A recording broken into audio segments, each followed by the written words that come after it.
Miriam. So, as the director, you had the unenviable task of remotely directing the actors during the production process. So, which involved helping them with the cinematography. Can you tell us about the logistics and just kind of the goods and bads of that experience? Well, it's hard to know where to start.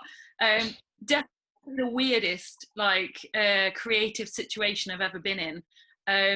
Just because it's not a logical way to approach a project, and it could only have come from an extreme lockdown scenario.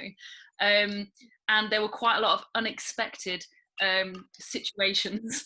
The first one that I came up against was trying to film on the phone straight to camera. There are times when the actor couldn't be holding the phone because they needed to be doing something else.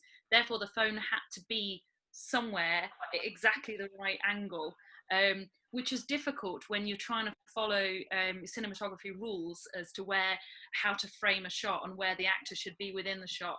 And there were times when I think Scarlett and I were tearing our hair up because there was too much ceiling above the head, so you had the head was quite low down in the frame rather than like where it's supposed to be in this nice section here.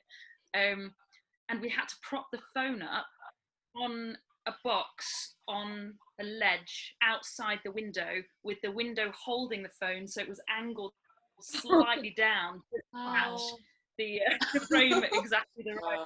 Oh, we should have got one of the like use their other phone or use Sinead's phone to take a picture of that stuff. Yeah, because you're dealing with an actor in lockdown who might not have all of the equipment that Kitty in episode 4 has, but who's used to doing filming. So she had several tripods and lights and everything, but your average person is not going to have a tripod, so how are you going to put the phone somewhere? I had lots of little diagrams and I was trying to figure out what they could do beforehand, but just very quickly, the second difficult one was Kitty's, because we were using an actual camera and lights, and in order for me to be able to direct the shot, Kitty had to put me on a tripod on WhatsApp video call, lined up behind the camera so I could see down the lens and could see the shot and then get into shot. And there was this one moment where we were doing that, but we realized we could watch back a take on WhatsApp live whilst on video chat, directing down the camera and adjusting where she was. And it was just the most confusing setup. I didn't even know that you could do such a thing. So I took a picture of that one and put it on Instagram, just because I was like, we need evidence that this is actually happening. It can happen, yeah. But it was it was a good challenge though. I learned a lot. I think for me as well, it was especially funny getting the raw footage through, and obviously the edit, because obviously Kitty's having to do it herself, so there's not the crew and there's not the clapperboard and stuff like that. So, and Matt found it really helpful that she was doing things like this. So she'd get her arms together and she'd just go clap herself. But sometimes when she'd be pottering around saying things to herself before it started, and then she'd say something really funny, and then she'd just be like, cut, and in it really fast. So that was a difficult one as well. Yeah, I got to know Kitty very well through these little weird conversations over camera and recording. It was very fun.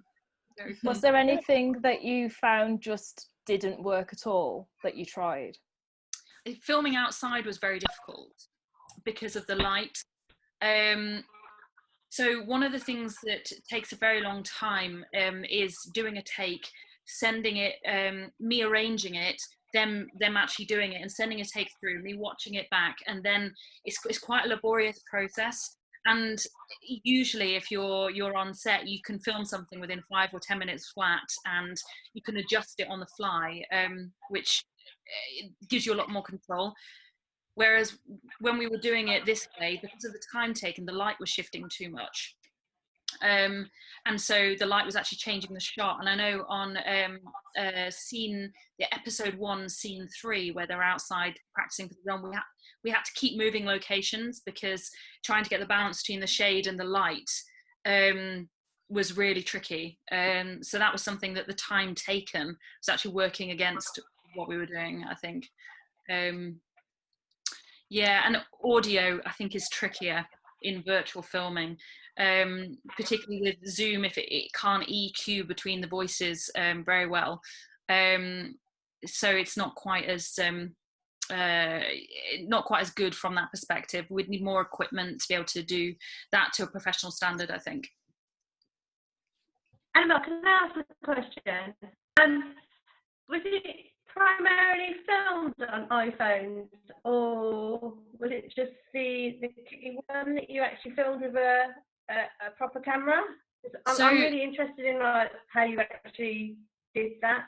So actually, one of the best ideas that you guys came up with was to do the 4 episodes, each in a different medium and different style of filming, which I think has been a fantastic learning opportunity for all of us to see what's possible. So the first one was done on camera phone, straight to camera, so no fourth wall. The second one was done recording Zoom conversation, which again, straight to camera, but a different medium. The third one was filmed also on Zoom, but could have been on any application, to be honest, any video application, but was filmed as a single shot scenario, so the fourth wall was back up. And then the fourth one was filmed traditionally as a short film with full camera, tripod, lights, camera, action scenario. So we had more control over the shots. There were multiple shots to cut between. So it was very interesting. 4 different ways of doing it. I'm sure there's probably more. We covered a lot.